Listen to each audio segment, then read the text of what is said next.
Good. So, taking a few deep breaths. If you haven't already, you could close your eyes, breathe in through the nose, fill up right down into the belly, and exhaling maybe through an open mouth, making a sound or a sigh, or that as if you're fogging up a mirror. And again, inhaling through the nose.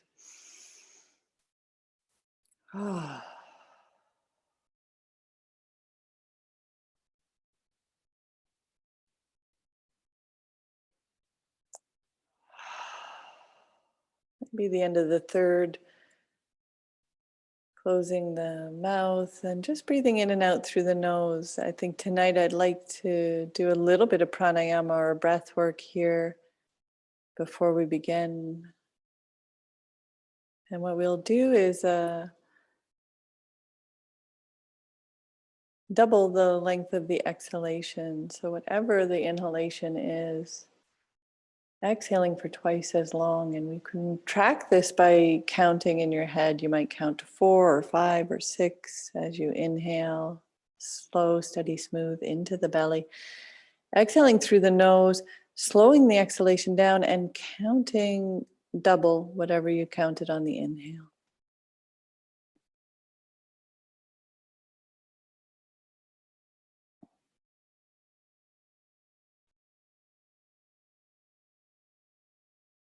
And if you could feel into the diaphragm, locate your diaphragm there. And there's actually, with this longer exhalation, you need to actively lift and press the air out.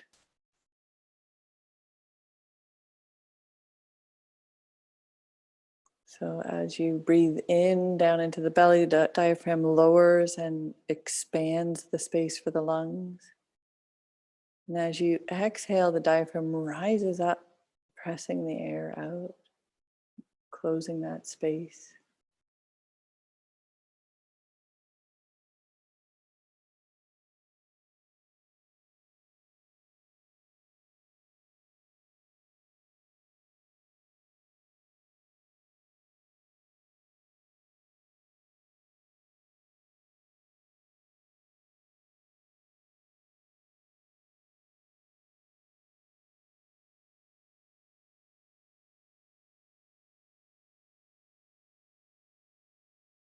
You might notice the body begin to relax, the nervous system begins to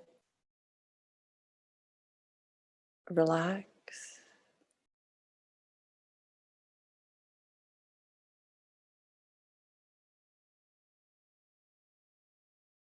And anything along the lines of relaxation that you notice, moving towards that, acknowledging that, enjoying that, let the shoulders drop, let the face soften.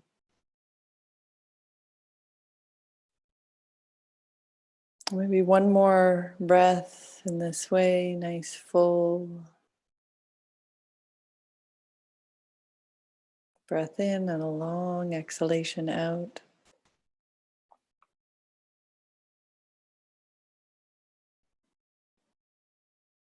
And then simply stopping any control of the breath, letting the body breathe, letting the breath be soft and natural.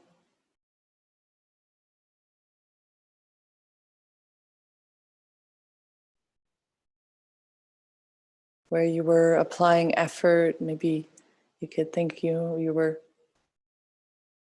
driving the car, and now you can put the cruise control on, you can get into the back seat and just watch the breath, watch the body, become that observer.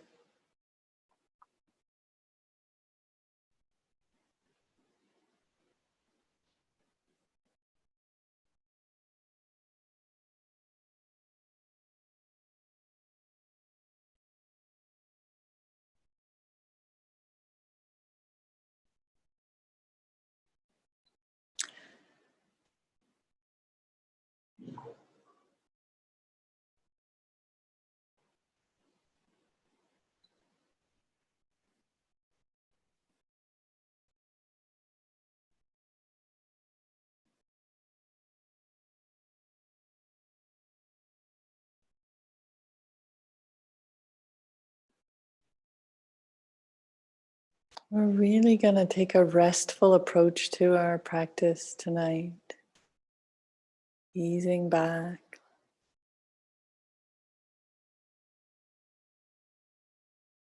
feeling into the body, sensing into the body, maybe noticing from the pranayama, from the breathing we just did, extra vibrancy, quality of tingling or aliveness in the tissues of the body.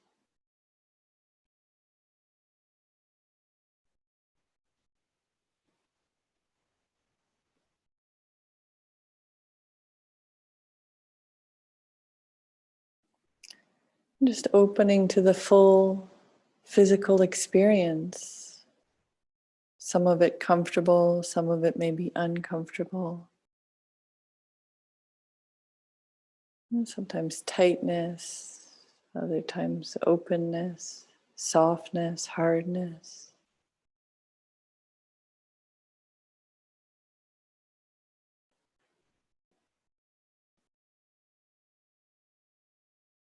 And can you know the whole body? So letting your awareness roam front and back of the body, the top of the head, the soles of the feet.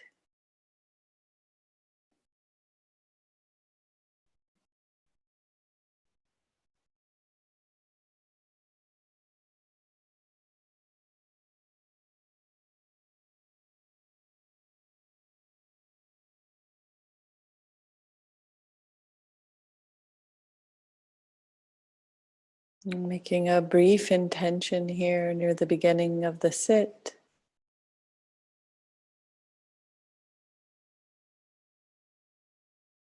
Understanding the benefits of practice. We undertake our practice with some joy. How fortunate we are.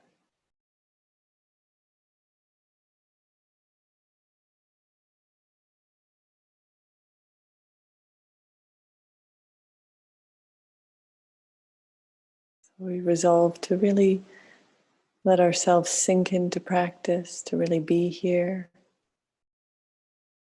And we recall our interconnection with others, and that this practice will benefit all of the people we're in relation to or with, our family and friends, our community.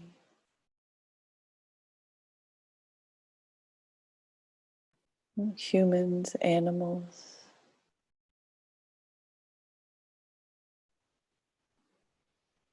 all of the people and beings that we are directly connected to, and then all those we are indirectly connected to. Feel the ease and stillness that begins to reveal itself in our heart as a gift for ourselves and all living beings.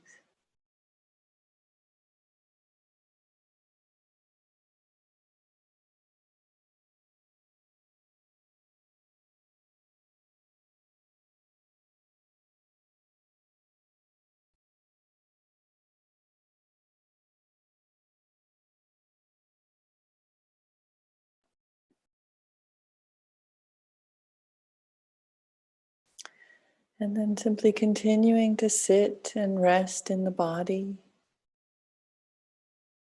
aware of the aliveness of the body, and also aware of the space around the body, the ground beneath you.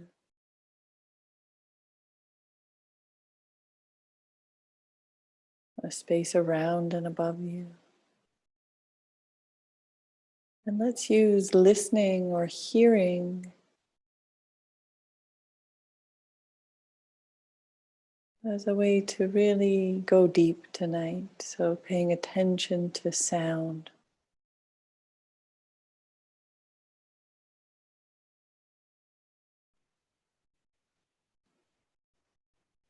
Maybe sounds nearby, even sounds inside the body. Could be sounds in the room or outside the room.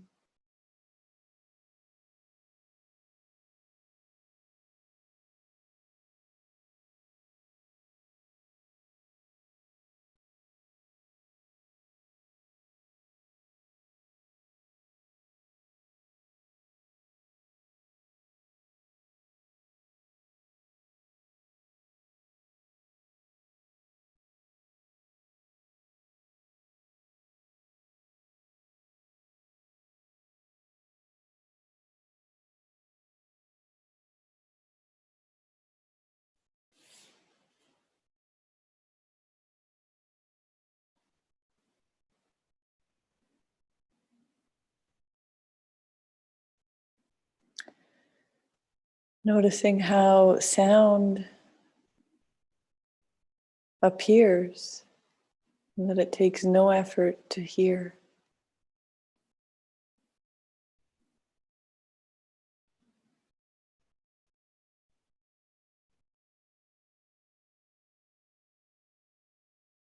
There's no force of our will that causes sounds. They simply arise.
So sounds appearing and disappearing within awareness.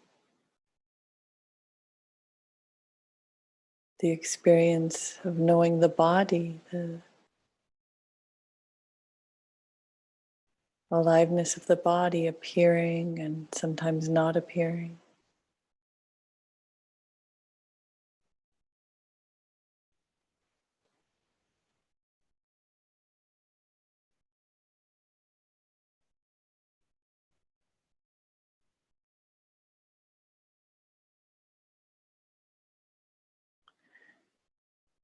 Can you notice the space of awareness in which these phenomena appear? That which knows.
This luminous awareness is very familiar when we become aware of our awareness. It's so familiar.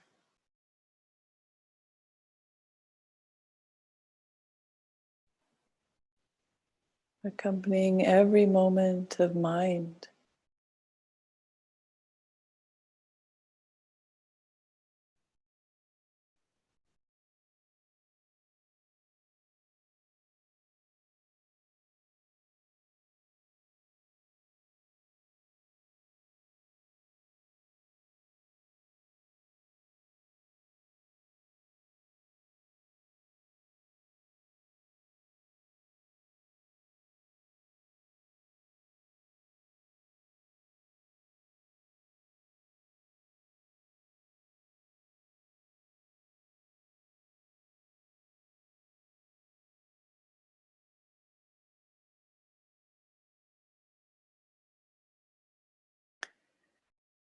And just continuing to sit and know you're sitting, knowing your moment by moment experience, sound of the birds, feeling of the body.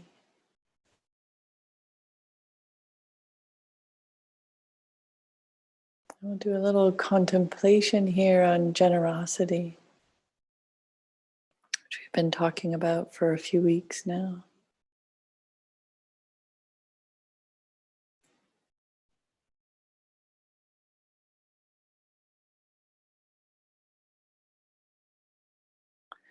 Bringing to mind a time when you were generous, when you gave. It could be a gift, a special occasion.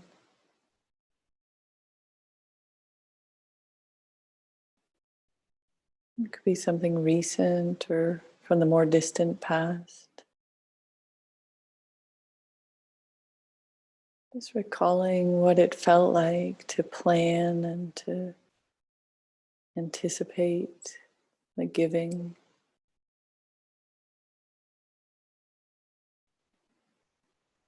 And some excitement about bringing joy to the person you gave to, or people maybe.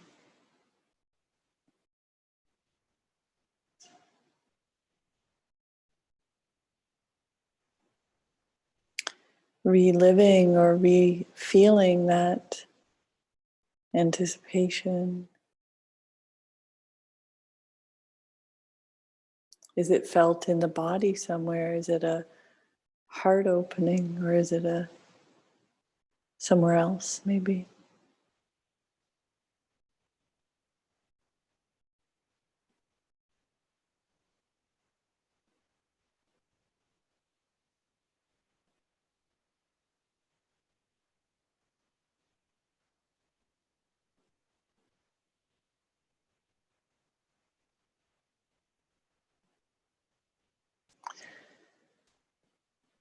And we could contemplate or recall a time when we were the recipient of a generous act.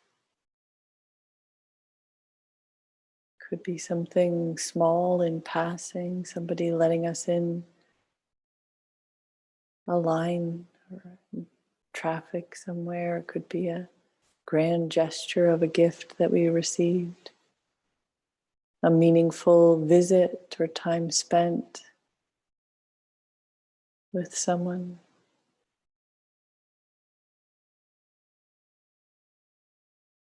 And recall how it felt to receive.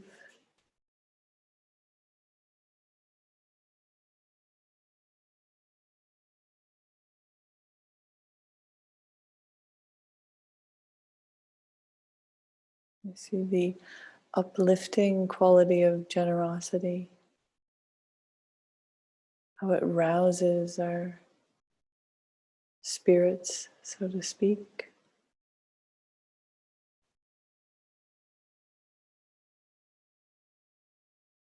and how it connects us with others.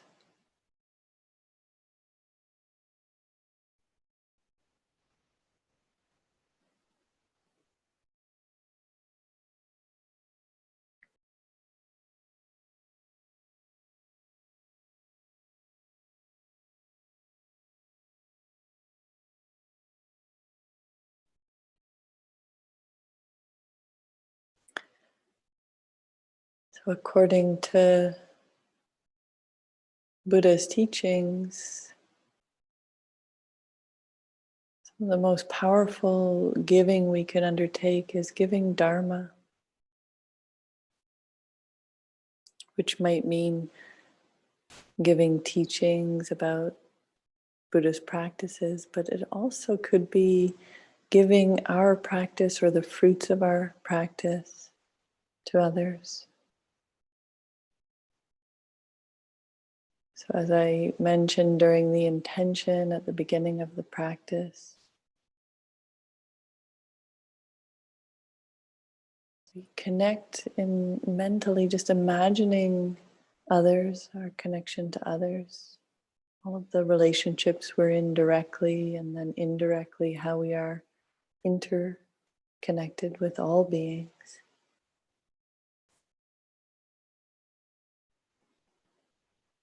What can we give? How can I help others?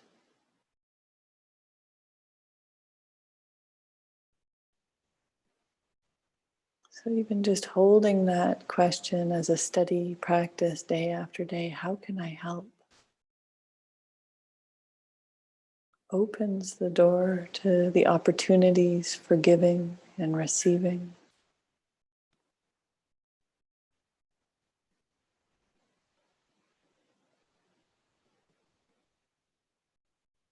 And we can conceive of the fruits of our practice. So if we become, for example, we become more patient as a result of meditating and mindfulness, developing patience with intention. We can give patience to others. Being patient in the company of others who are feeling agitated or impatient. Being able to hold a patient space. Very powerful. Very meaningful.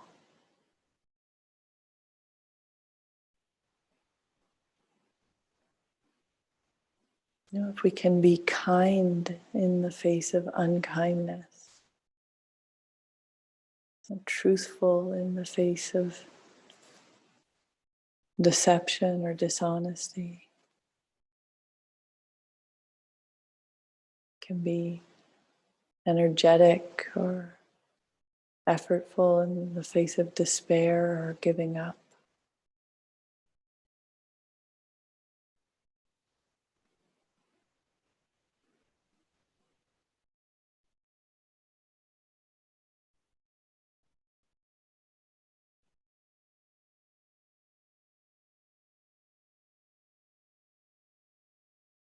So our interest in practicing generosity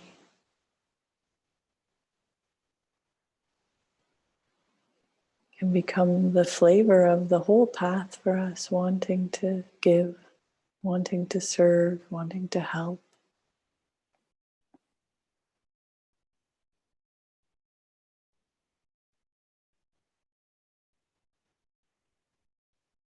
And for the last few minutes here of our sit,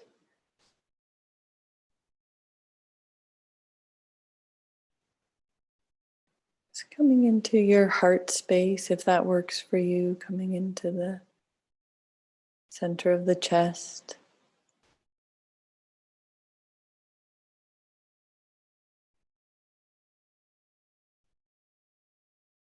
If there's any feeling of openness or clarity or warmth,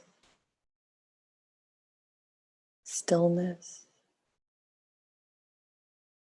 you can enjoy that. If there's not, we don't worry about it. We just relax and know the breath, know the body.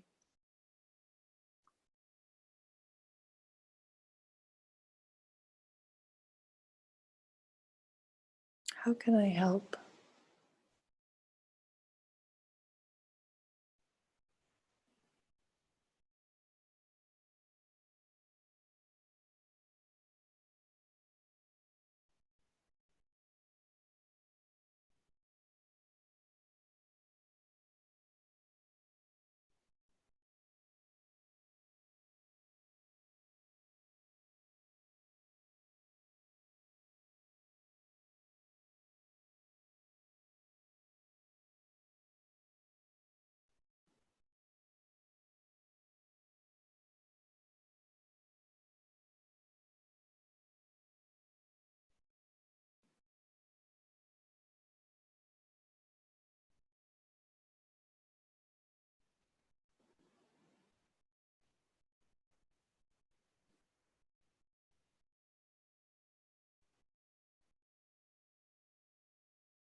So shifting if you like, adjusting, stretching, moving.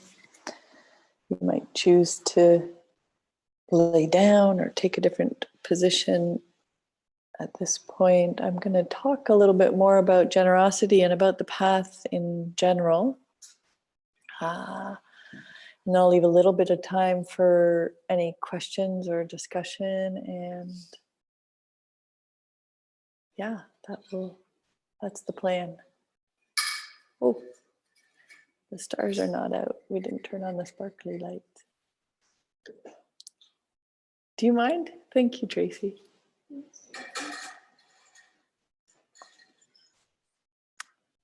Yeah, so this is the fourth week on generosity, and I think we'll switch gears next week. So this is the last chance to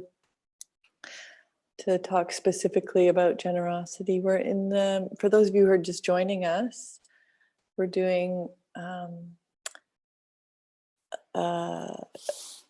we're following a book by Ajahn Sucitto called The Parami, Ways to Cross Life's Floods, which is I printed this from a PDF that's freely available on the internet. The Ajahn Sucitto and his students prepared this document and gave it freely.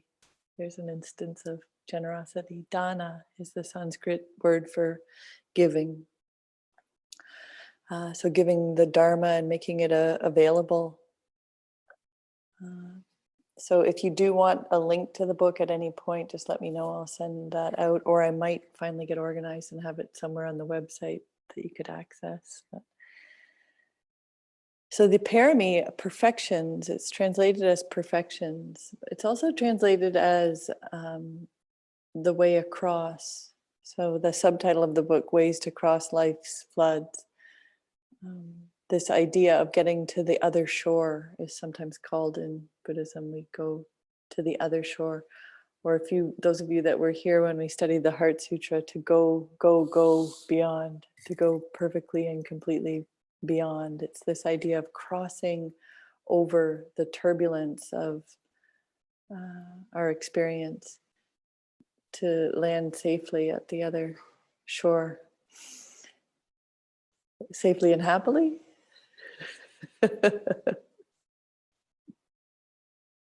Are you remembering Shariputra? Yeah.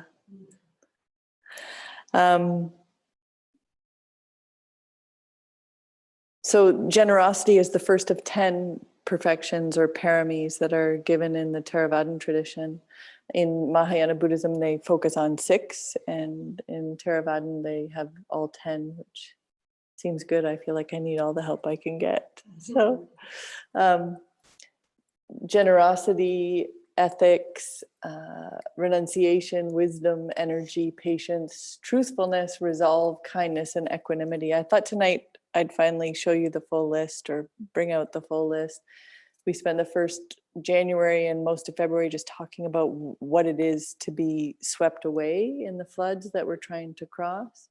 And then we've been talking just about the first one, generosity, and a little bit about ethics and renunciation. Ajahn Sucitto, I was reading today from the book, he's talking about how we don't do these sequentially. We don't perfect generosity and then move on to ethics. We actually work at all 10 of them at the same time, and they interplay with each other, much like the Eightfold Path.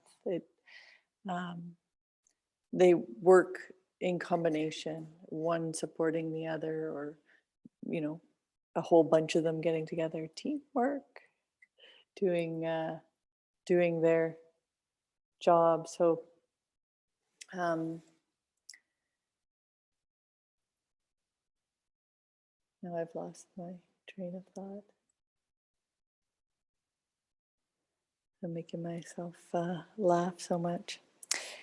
Delighting myself. All right, so he says, in the process of the mind taking on the parami, there are 3 major developments. So when we start to train in these 10 mind states, we develop empathy, or fellow feeling. So you can see in the case of giving how this is leading to empathy. We have to think, how can I help? What do others need? Oh, there are others. Oh, there's somebody other than me here. Right?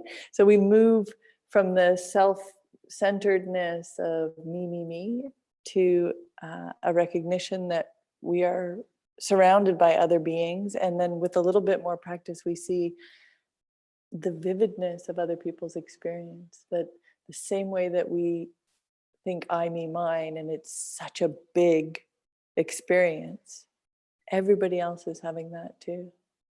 Everybody else has, you know, the deep sorrow that we have, or the deep excitement, or the deep disappointment. You know, none of these are personal. They're felt by all beings.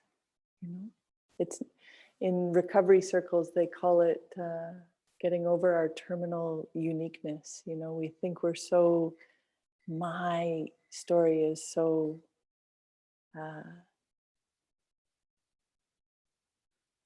whatever it is.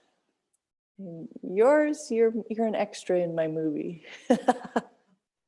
Right? So this practice of generosity and the other practices that lead to empathy are breaking down this wrong view, this view that I'm the center of everything, and beginning to build up others, and then seeing all of it as equal, all of it as worthy of attention. And we shift that reason for the things we do being about me, and, you know, having my trajectory. We shift it to for the benefit of all, for the welfare of all. You know, what's best in this situation, not just for me, but for everyone. Good. So the empathy is one thing that we develop, the inner strength, and the third is clarity, inner strength and clarity. So I'll just read a section here. Naturally, any parami, any of the perfections, requires the clarity of seeing what is needed and the strength to align the mind to its theme. So wisdom and truthfulness in the first case, and resolve and energy in the second, are always present to a degree in any of the perfections. And then, of course, one needs patience. That's another of the perfections, to sustain our resolve, kindness to fortify the heart, and equanimity concerning the degree of our progress or the difficulty that we experience. So the cultivation is not first this perfection and then that perfection, but rather many of them come together and support the chosen leader, the one that we're focused on at that time. Make sense?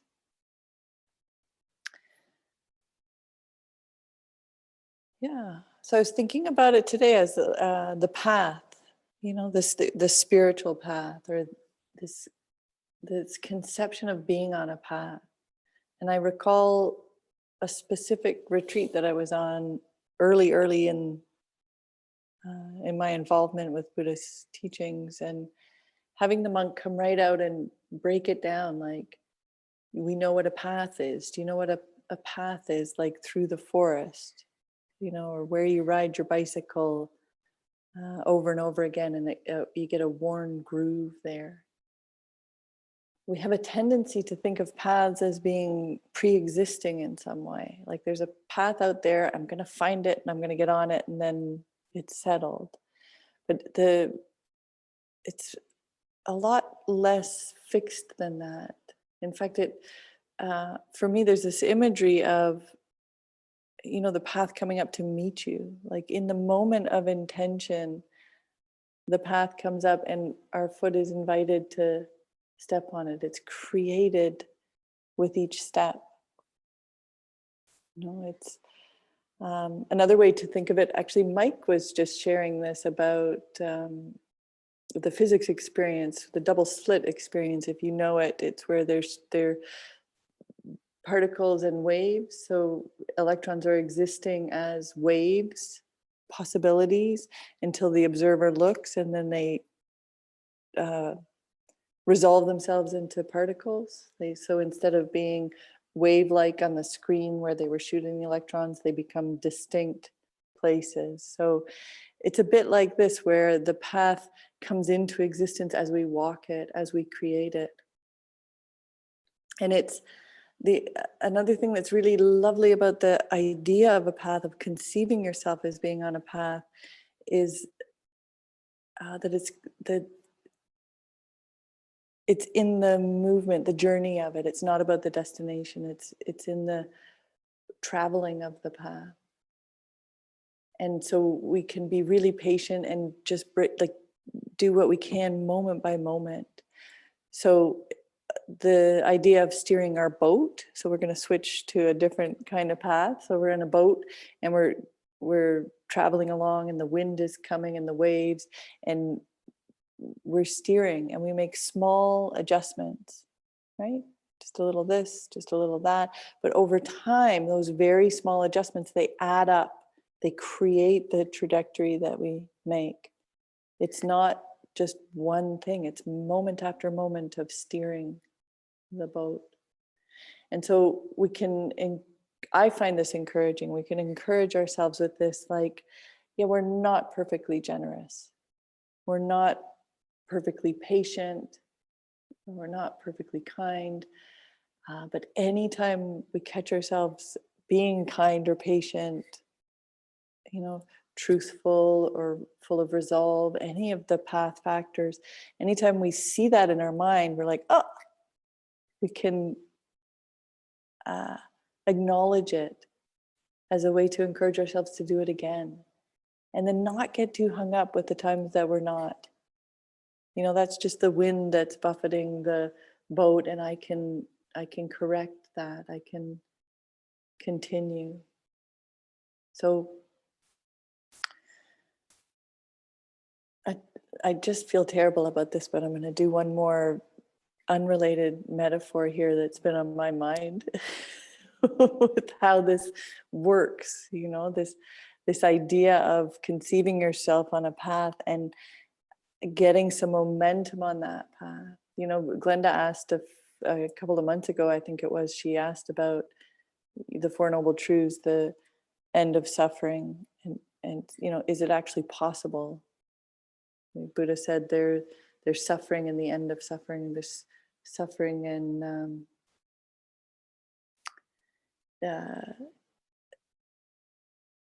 it kind of took me aback, this question. Is apparently for people, Buddhas, for people who have attained higher and higher states, there is an end to suffering. There is nirvana. But for myself, I just see the progress over time, and when I was thinking about it today and thinking about those of you who've been coming for a while, I'm like, I'm got to assume there's some progress. That's why you come back, because you're finding something in this that's making a difference for you, and you're practicing something that's making a difference. It's a way of holding yourself, a way of understanding reality, a way of dealing with strong emotion or upset. Basically what Buddha said is, look at the truth of it. The truth of it is that is what it's like. Life is turbulent and difficult, and when it's not, we can enjoy, but then it's going to be difficult again, impermanence. So the other metaphor I was going to throw at you in terms of conceiving yourself on a path is a recipe, like making cookies or bread, or yesterday I made Play-Doh with Harper for the first time. So the homemade Play-Doh recipe. And at first I just threw all the ingredients in, and then I was like, this is not looking right. And then I actually read the recipe. I don't know if you do this, but I don't have time. First of all, I don't have time for the life story that comes before the recipe. And then there's the ingredients. And then there's the instructions, like turn the oven on, butter the pan, not in the case of Play-Doh, but you know what I mean. There's different steps. And I'm like, okay, I got the ingredients. What could go wrong? Just put them all in the bowl. But then, so I went back and read it, and you actually have to warm it up. You actually have to cook it a little bit.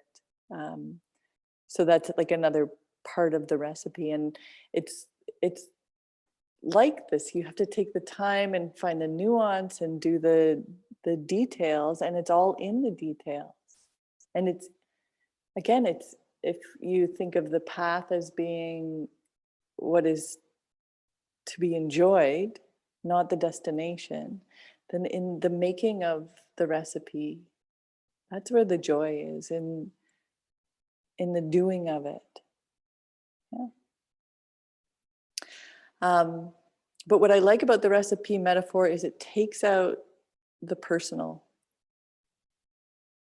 It takes out our independent me. I'm doing it, right?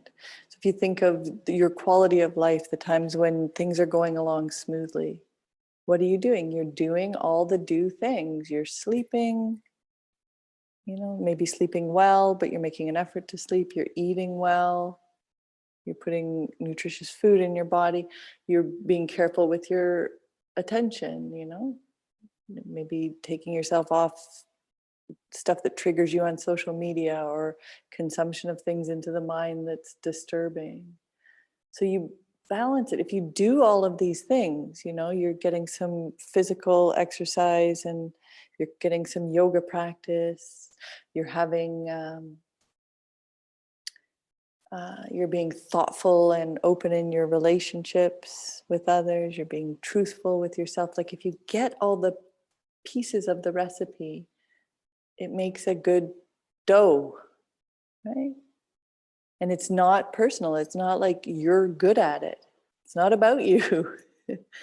It's about all of the little bits that go into the creation of it. Is it making sense? Yeah. But I find that even that I find liberating.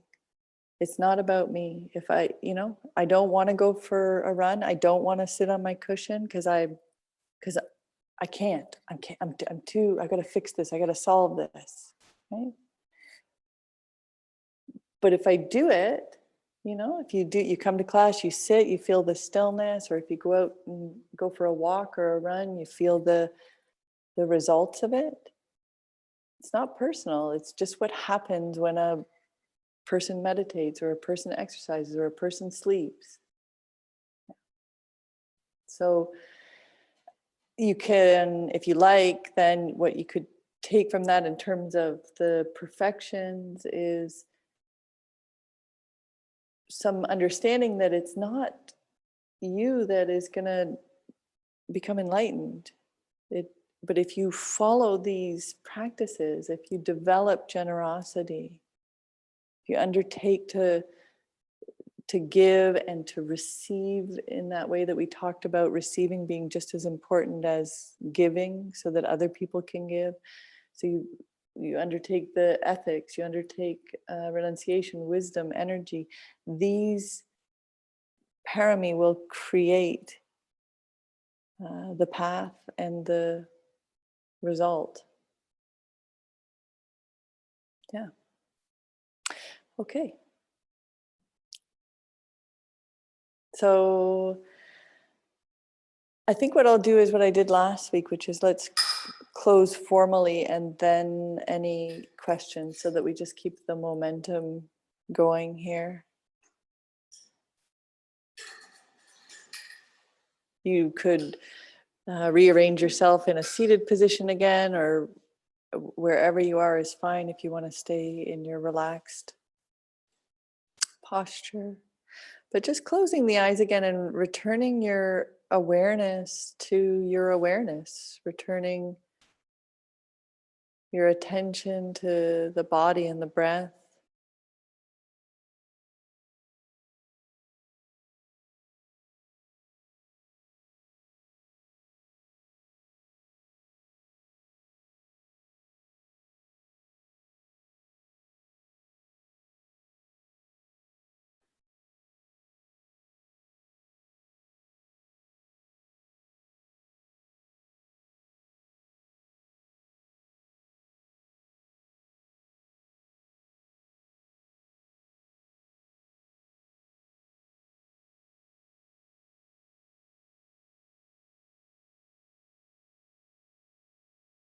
To the heart.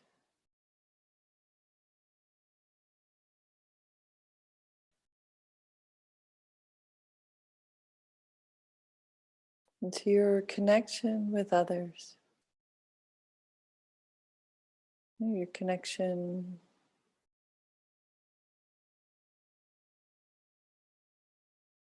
to each other here in the hut and online. Those of the group that's come together tonight will never come together in this particular configuration again. Connected.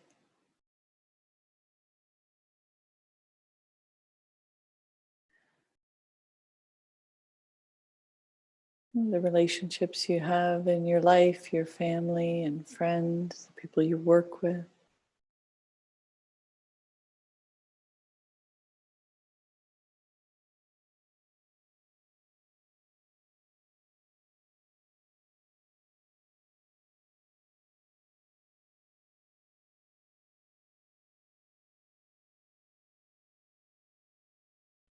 We imagine any benefit that we might get from practice: patience, peacefulness, ease, well-being.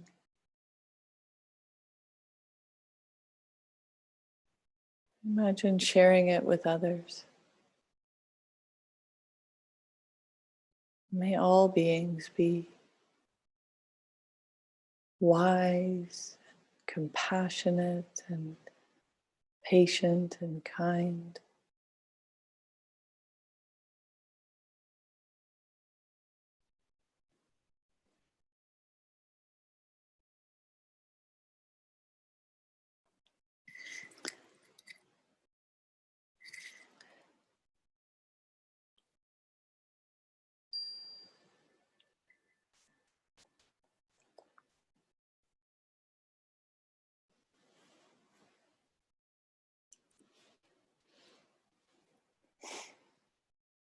Good, I'm just going to stop the recording. And those of you who are